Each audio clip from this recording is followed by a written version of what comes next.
So today's film, right before the Golden Globes, is Thomas Vinterberg's take on Far from the Madding Crowd. Couple things.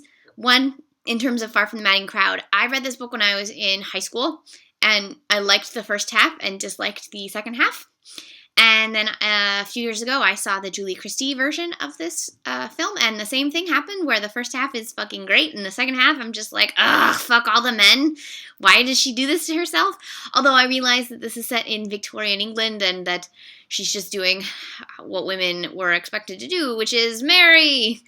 And that his novel is really about both the sacrifices women have to make, the fact that women aren't seen as equal, and the three different types of men that are out there, and pretty much every character in the novel is a certain archetype within storytelling or Western storytelling.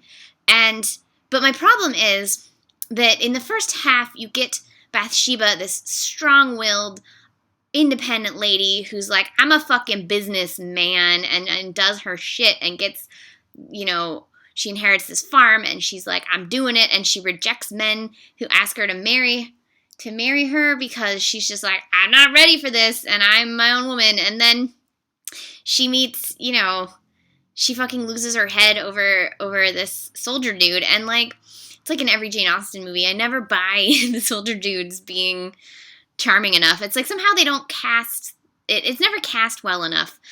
In this one, it was Tom Sturridge, and the other one, it was, what's his name from The Collector? What's his name from The Collector? I can't think of his name right now. But the point is that I don't know. As an independent woman and reading an independent novel about an independent woman, I always think, how are these dudes charming enough? Like, how you managed to reject two people who actually offered something strong and good, and I don't know. And then he always turns out to be just fucking asshole, because pretty boys are always fucking assholes. But the other thing that sort of bugs me about the story is that, in the end, and I'm spoiling the shit out of this, if you haven't read Thomas Hardy's Far from the Madding Crowd, you need to get on that. It's a classic of British literature. But anyways, she ends up eventually with Gabriel, who was the guy at the beginning. And the thing about the Gabriel character is he's like the original nice guy .tm, who is always just waiting because he loves her so much, and eventually she'll figure it out. And it's just like, I fucking hate that. I fucking hate it. Why can't she just be on her own, and just run her farm and occasionally have affairs? Like, that would have been a much better life for the lovely Miss Bathsheba. That said, that's just me in the story, right? So now we get to this actual film version.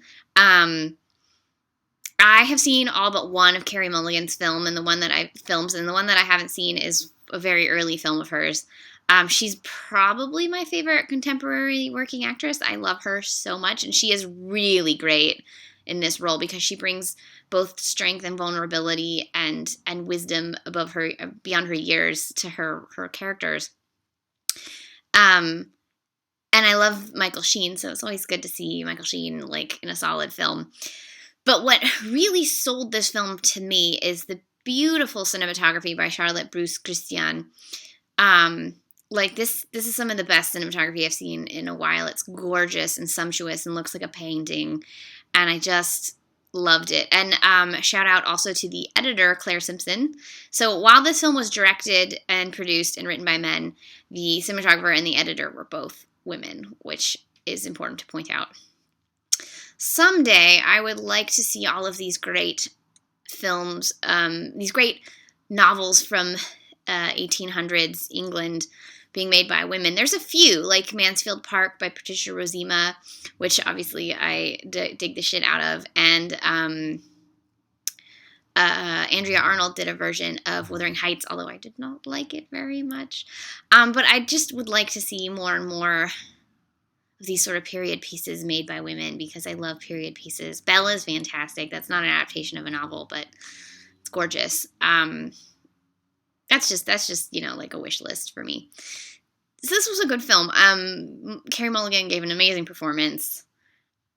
mostly my only complaint about the film is my complaint about the story, and you can't really, unless you just go in there and go, I'm revising Thomas Hardy, you can't really do anything about it, because that's the story.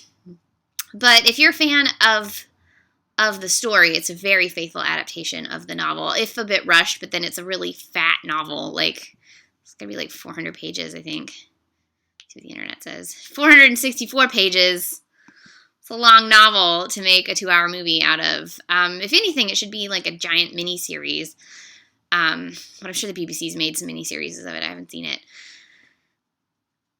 I guess my last thing to say is that I thought Carey Mulligan did a much better job with the character Bathsheba than Julie Christie. I feel like Julie Christie is very of her time and very 60s, and didn't really feel right for that role. So yes, watch this film. It's great. Also, if you haven't gone on to Women in Film LA's 52 Films by Women Challenge and signed up for the pledge to watch a film a week by a woman next year or this year, you should go on there and do that, because it is very important, and you will discover so many great films, I promise. And I'll help you. If you go on Twitter, I'm trolling the hashtag and, like, responding to people, so, like, I can give you suggestions.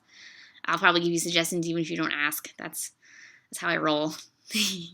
And if you're watching the Golden Globes, I will be tweeting probably angry drunk tweets about how all the movies nominated are made by men and they suck. Although maybe not that bad, but I'll probably drunk tweet. That's what I do during award season, no matter what. So, you know. Yep. Okay, happy Sunday.